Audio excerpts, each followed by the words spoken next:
प्याज के आंसू।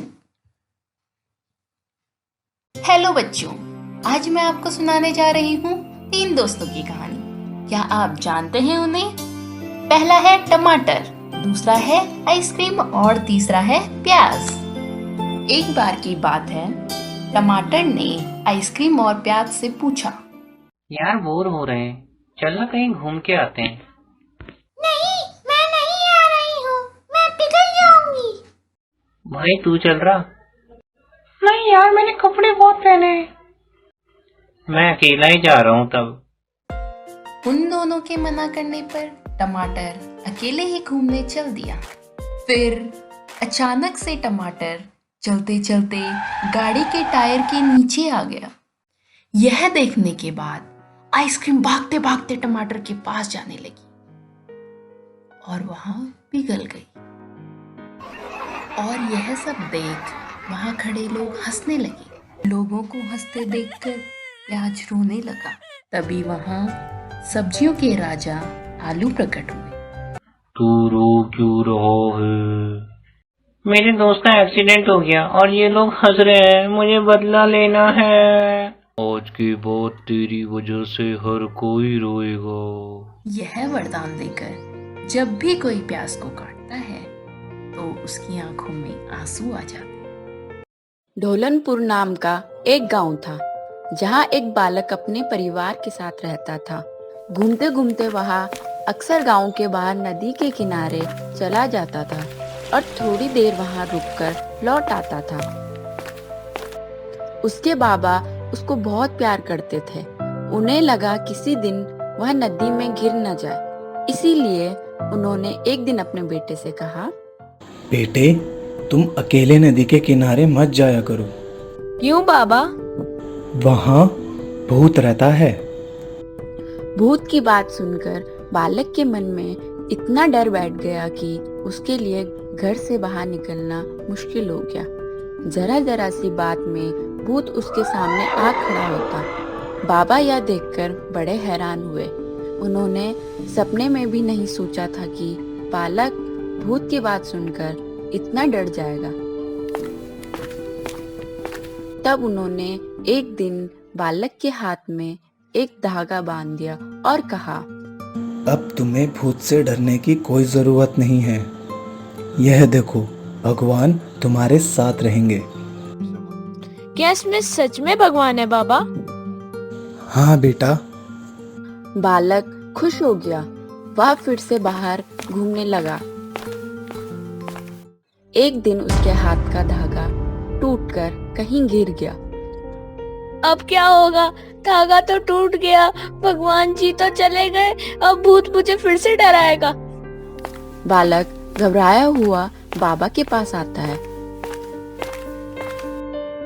और खाली कलाई बाबा को दिखाकर बोला, बाबा, भगवान जी तो चले गए, अब मैं क्या करूं?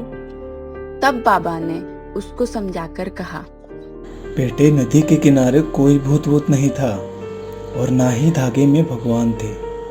यह सब हमारे बनाए हुए थे। आदमी को डरना नहीं चाहिए। जिसका दिल मजबूत होता है उसका कोई कुछ नहीं बिगाड़ सकता। बालक को अब असली बात समझ आ गई और वह अब आनंद से रहने लगा। एक समय पहले की बात है। प्रकाश नाम के एक व्यक्ति के बारे में यह सुना जा रहा था कि उसको कभी क्रोध आता ही नहीं है। कुछ लोग ऐसे भी होते हैं जिन्हें सिर्फ बुरी बातें ही सूझती हैं। ऐसे ही कुछ लोगों में से विपिन नाम के एक व्यक्ति ने यह सोचा कि क्यों ना इस अक्रोधी व्यक्ति को क्रोधित किया जाए।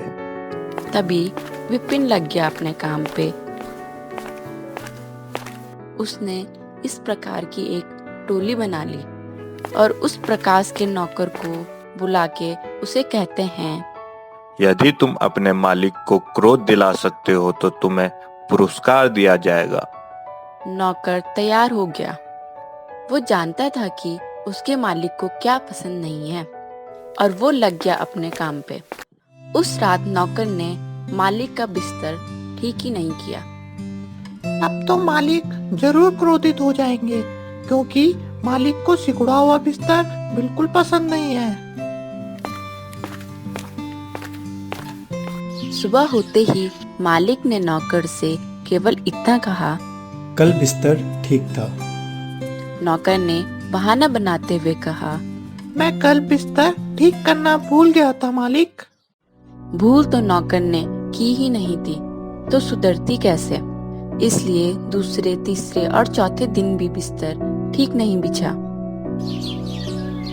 तभी मालिक ने नौकर से कहा। लगता है तुम बिस्तर ठीक करने की आदत से ऊब गए हो और चाहते हो कि मेरा यह स्वभाव छूट जाए, पर कोई बात नहीं, अब मुझे सिकड़े हुए बिस्तर पर सोने की आदत होने लगी है। नौकर को यह सुनकर अफसोस महसूस होता है और अपनी गलती की माफी मांगता है। मुझे माफ कर दो मालिक, अब से आपका बिस्तर हमेशा सही मिलेगा।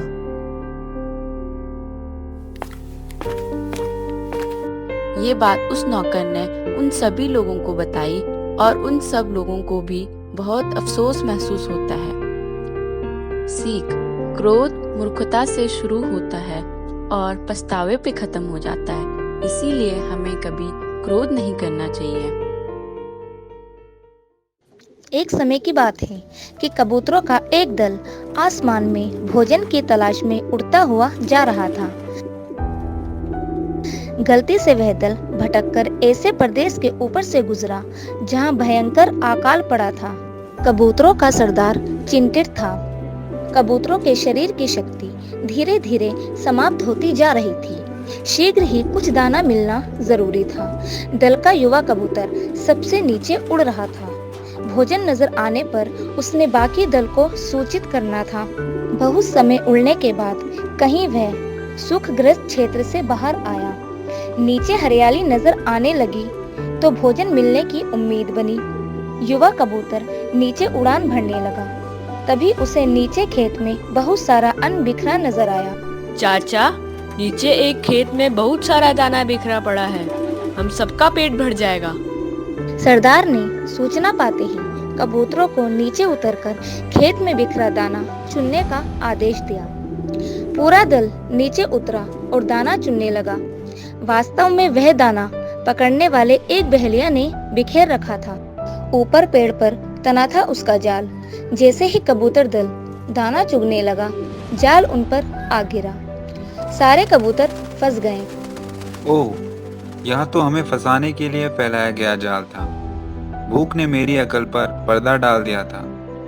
मुझे सोचना चाहिए था इतना अन्न बिखरा होने का कोई मतलब है।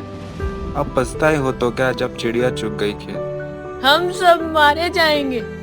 बाकी कबूतर तो हिम्मत कर बैठे थे, पर सरदार गहरी सोच में डूबा था। सुनो, जाल तो मजबूत है, पर इसमें इतनी भी शक्ति नहीं कि एकता की शक्ति को हरा सके। हम अपनी सारी शक्ति को जोड़ें तो मौत के मुंह में जाने से बच सकते हैं। युवा कबूतर फड़फड़ाया। चाचा, साफ साफ बताओ, तुम क्या चाहते हो? जाल ने हमें तोड़ रखा है, शक्ति कैसे जोड़ें? तुम सब चोंच से जाल को पकड़ो, फिर जब मैं फुर कहूँ तो एक साथ जोर लगाकर उड़ना। सबने ऐसा ही किया। तभी जाल बिछाने वाला बहेलिया नजर आया। जाल में कबूतर को फंसा देख उसकी आंखें चमकी। हाथ में पकड़ा डंडा उसने मजबूती से पकड़ा और जाल की ओर भागा। बहेलिया जाल से कुछ ही दूर था कि कबूतरों का सरदार बोला, फुर। सारे कबूतर एक साथ जोर लगाकर उड़े तो पूरा जाल हवा में ऊपर उठा और सारे कबूतर जाल को लेकर ही उड़ने लगे। कबूतरों को जाल सहित उड़ते देख बहेलिया अवाक रह गया। कुछ संभला तो जाल के पीछे दौड़ने लगा। कबूतर के सरदार ने बहेलिया को नीचे जाल के पीछे दौड़ते पाया तो उसका इरादा समझ गया। सरदार भी जानता था कि अधिक देर कबूतर दल के लिए जाल सहित उड़ते रहना संभव न होगा, पर सरदार के पास इसका उपाय था। निकट ही एक पहाड़ी पर बिल बनाकर उसका एक चूहा मित्र रहता है। सरदार ने कबूतरों से कहा, उस पहाड़ी पर चलो। पहाड़ी के ऊपर पहुंचते ही सरदार का संकेत पाकर जाल समेत कबूतर चूहे के बिल के निकट उतरे। सरदार ने मित्र चूहे को आवाज दी। सरदार ने सारी घटना चूहे को सुनाई और जाल काटकर आजाद करने को कहा। कुछ ही देर में चूहे ने वो जाल काट दिया। सरदार ने अपने मित्र चूहे को धन्यवाद दिया और सारा कबूतर दल आकाश में आजादी की उड़ान भरने लगा। सीख: एकजुट होकर बड़ी से बड़ी विपत्ति का सामना किया जा सकता है। हेलो बच्चों, यह कहानी है 3 सच्चे दोस्तों की, ज्ञान, धन और विश्वास। यह तीनों बहुत अच्छे दोस्त थे और तीनों में प्यार भी बहुत था। लेकिन एक वक्त ऐसा आया कि तीनों को जुदा होना पड़ा। उससे पहले उन तीनों ने आखिरी बार मिलने की एक योजना बनाई। अब हम कहाँ मिलेंगे? मैं तो अमीरों के पास मिलूंगा। और तू कहाँ मिलेगा? मैं तो स्कूल में मिलूंगा। और भाई तू कहाँ मिलेगा? भाई तू रो क्यों रहा है? मैं अगर एक बार चला गया फिर कभी दोबारा लौट कर नहीं आऊंगा। तो बच्चों, यह थी हमारी कहानी। इससे हमें क्या शिक्षा मिलती है? इससे हमें यह शिक्षा मिलती है कि अगर कोई तुम पे विश्वास करता हो तो उसके साथ कभी विश्वासघात ना करो, क्योंकि विश्वास एक ऐसी चीज है जो एक बार चली जाती है तो कभी लौट के नहीं आती। हेलो बच्चों, तो मैं आपको एक कहानी सुनाता हूँ जिसका नाम है हुनर की ताकत। एक बार की बात है, एक चिड़िया उड़ रही थी। उड़ते उड़ते उसे एक मधुमक्खी दिखाई दी। चिड़िया मधुमक्खी के पास गई और पूछा, तुम इतनी मेहनत कर शहद इकट्ठा करती हो और इंसान आकर उसे चुरा ले जाता है, क्या तुम्हें कभी तकलीफ नहीं होती? इंसान सिर्फ मेरा शहद ही तो चुरा सकता है, लेकिन मेरे शहद बनाने की कला को नहीं चुरा सकता। आपकी मेहनत तो हर कोई छीन सकता है, लेकिन आपके पास जो हुनर और कला है वो आपसे कोई नहीं छीन सकता। ये कहानी एक नौजवान लड़के की है जिसका नाम है राहुल। तो चलो कहानी स्टार्ट करते हैं। राहुल जयपुर के शहर में नौकरी करता था और वो जयपुर में किसी किराए के कमरे में रहता था। एक बार की बात है, गर्मियों के टाइम वो एक रात ऑफिस में 12 बजे अपने कमरे में पहुंचता है। वो उस रात काफ़ी थक चुका होता है। वो अपना फ़ोन चेक करता है, लेकिन फ़ोन में सिर्फ 5% चार्ज रहता है। वो फ़ोन चलाते चलाते सो जाता है। तभी उसी रात को घड़ी में ठीक 3:30 बजने को थे और अचानक से लाइट चली जाती है। कमरे का पंखा रुक जाता है। उसे गर्मी लगने लगती है। गर्मी के कारण उसकी नींद खुलती है तो वो इधर उधर देखता है, लेकिन चारों तरफ अंधेरा समाया हुआ था। उसने अपने फोन से फ्लैश जलाने की कोशिश की, लेकिन उसके फोन का चार्ज पूरी तरह से खत्म हो गया था। फिर थोड़ी देर बाद उसे गर्मी से घुटन महसूस होने लगती है। वो खिड़की खोलने के लिए जाता है ताकि वहां से हवा आ सके, लेकिन अंधेरा होने की वजह से उसे कुछ दिखाई नहीं देता है। अब वो काफी घबरा जाता है, अपने हाथ इधर उधर फैलाने लगता है। तभी अचानक उसका हाथ वहां टेबल पे रखे एक डिब्बे पे पड़ता है। वो डिब्बे को उठाकर जोर से खिड़की की तरफ फेंकता है। खिड़की में डिब्बे की तेज से लगने से वो आवाज आती है। उसे खिड़की से आती हवा महसूस होती है और फिर वो आराम से सो जाता है। अगली सुबह जब उसकी आंख खुलती है तो वो खिड़की के पास जाता है और हैरान हो जाता है, क्योंकि खिड़की कहीं से भी टूटी नहीं होती है। वो नीचे देखता है तो डिब्बा भी वहीं पड़ा होता है। वो शॉक में पड़ जाता है। काफ़ी देर सोचने के बाद उसे समझ आता है कि वो और कुछ नहीं, सिर्फ उसका वहम था। इससे हमें ये पता चलता है कि वहम एक ऐसी चीज़ है जो हमें उस वक्त महसूस होती है जब हमें किसी चीज़ की अत्यधिक ज़रूरत हो, जैसे कि रेगिस्तान में पानी का तालाब। हेलो बच्चों, क्या तुमने कभी ये कहावत सुनी है, अकल बड़ी या भैंस? नहीं सुनी तो मैं तुम्हें इसी विषय पर एक कहानी सुनाती हूँ। एक गांव में दो भाई अपने परिवार के साथ रहते थे। उनमें से एक भाई का नाम था मोनू, वह बहुत बलवान था। दूसरा भाई था सोनू, था तो वह कमजोर परंतु था बड़ा बुद्धिमान।